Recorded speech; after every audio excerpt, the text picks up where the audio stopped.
and they're using this crisis for destabilization of countries, not just the United States, but other countries as well. These pro-Hamas protests are larger in scale than the BLM ones, but the same ideology is there.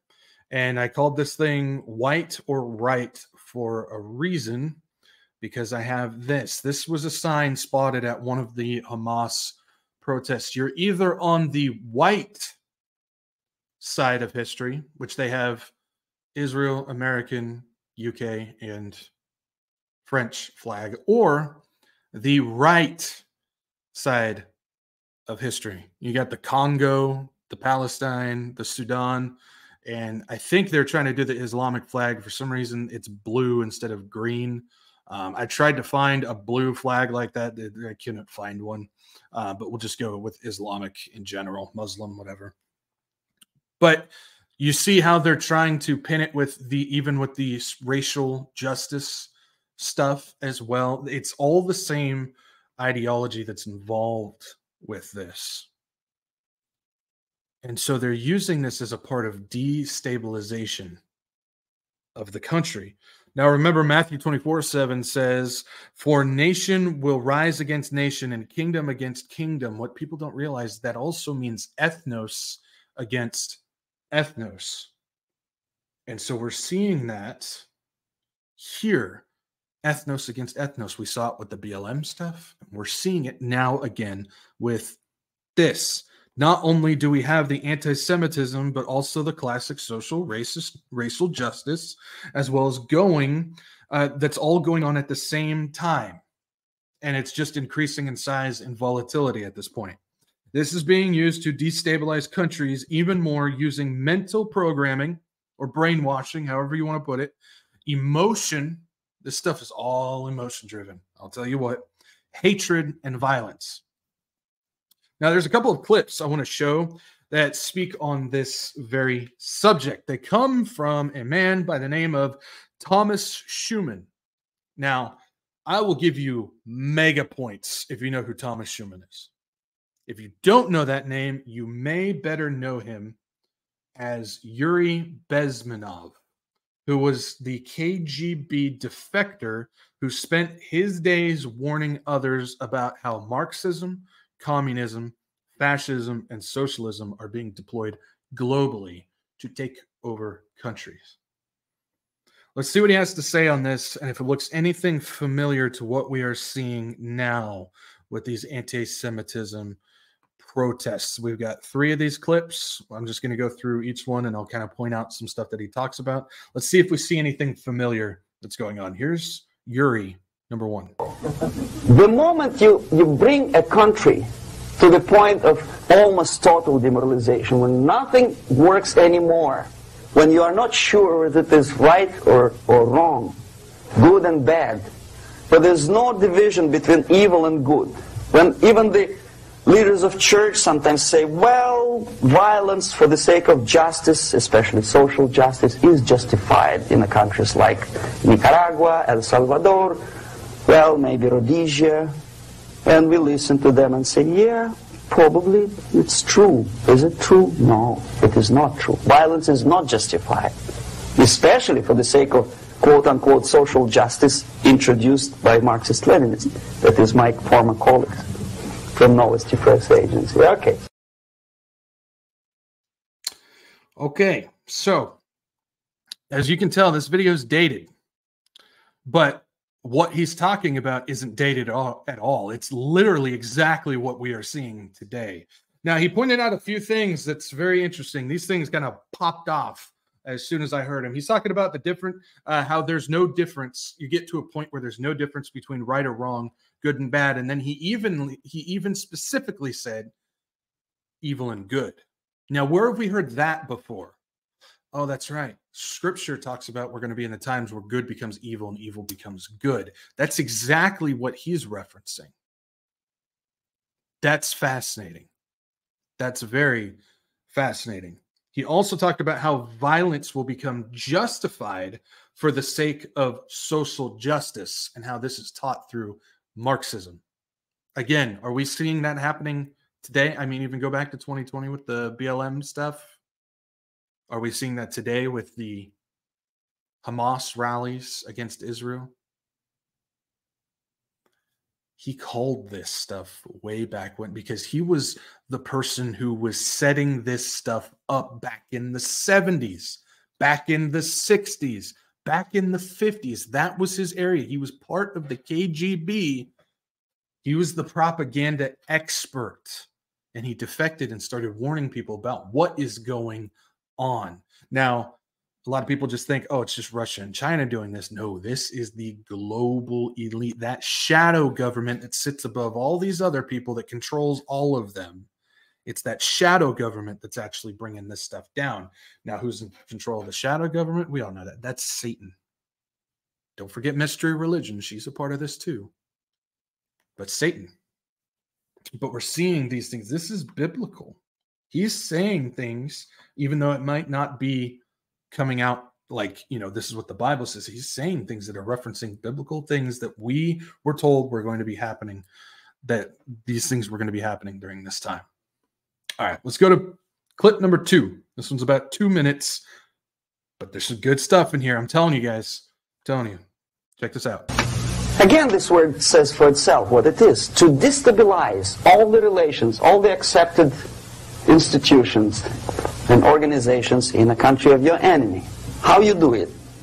You don't have to send a battalion of KGB agents to blow up bridges. No. You let them do it themselves. So here it's radicalization. On the stage of destabilization, we cannot come to compromise even within a family. The husband and wife couldn't figure out which is better.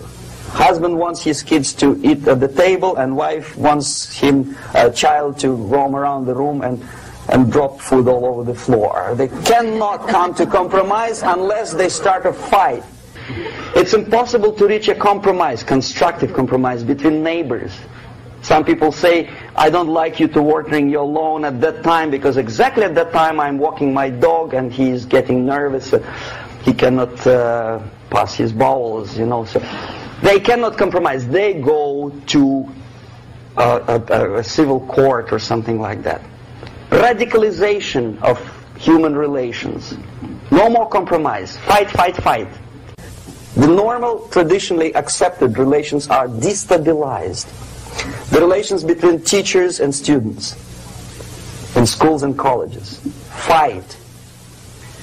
The relations in economical sphere between laborers and employers are further radicalized. No more acceptance of the legitimacy of demands of workers. The violent clashes between passengers, picketers, and the strikers are presented as something normal.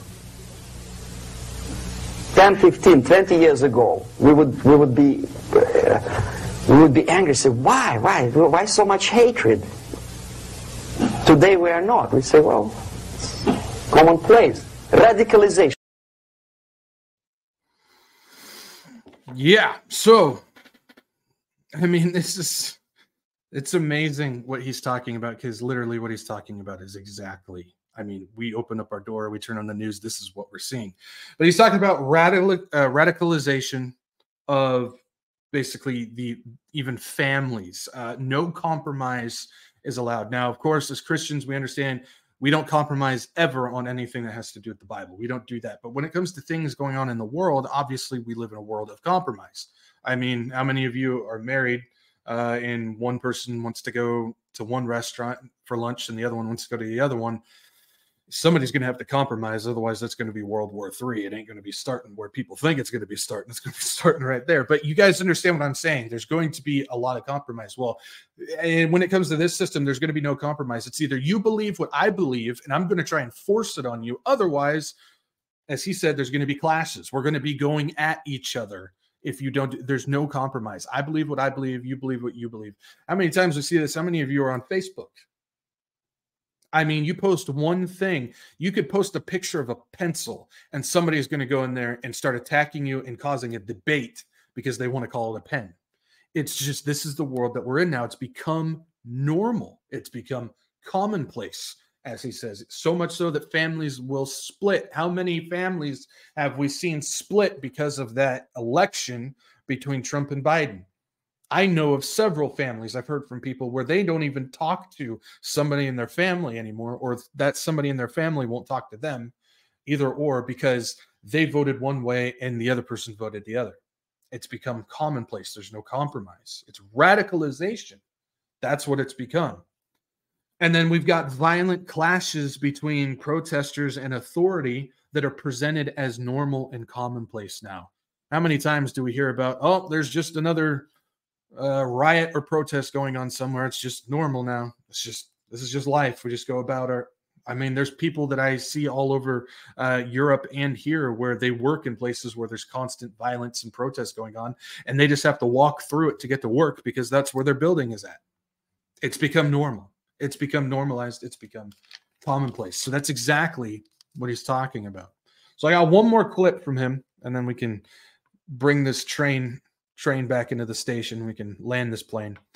This one's about 3 minutes, but there's a lot in this one. There is a lot in this one. So here's Yuri for the last time. Okay, law and order now also is pushed into the area where previously people settled their differences peacefully and legitimately.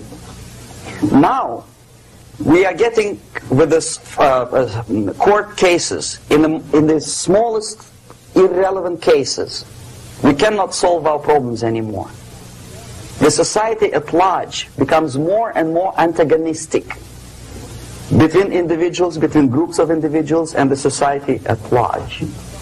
The media puts himself in the opposition to the society in general, at large. Separate, alienated. Okay? On that stage, you remember I was talking a couple of hours ago about the sleepers. That's when the students from, say, United States, if they're trained in Lumumba University, or developing nations, that's the students I was dealing with, are being sent back from the Soviet Union here. Or if they were already in the United States, in the country, which is the object of subversion, they spring to action. The sleepers go up. They slept for 15 to 20 years. Now they become leaders of groups, preachers, I don't know, public figures. Prominently they actively include themselves in a political process. All of a sudden we see a homosexual. 15 years ago he did his dirty job and nobody cared. Now he makes it a political issue. He demands recognition, respect, human rights, and he rallies a large group of people. And there are violent clashes between him and police, his group and ordinary people, no matter what. It's black against white, yellows against green, doesn't matter where the division line goes. As long as this group come into antagonistic clash, sometimes militantly, sometimes with firearms, that is destabilization process. The sleepers, many of whom are simply KGB agents, become leaders of the process of destabilization. Doesn't mean that Comrade Andropov sends Comrade Ivanov to the United States. The person who takes care is already here. He is a respected citizen of the United States. Sometimes he gets money from various foundations for his legitimate struggle for, I don't know, human rights, women's rights, kid lib, prison lib, whatever. There are sympathetic Americans who donate their money to him. This stabilization process usually leads directly to the process of crisis.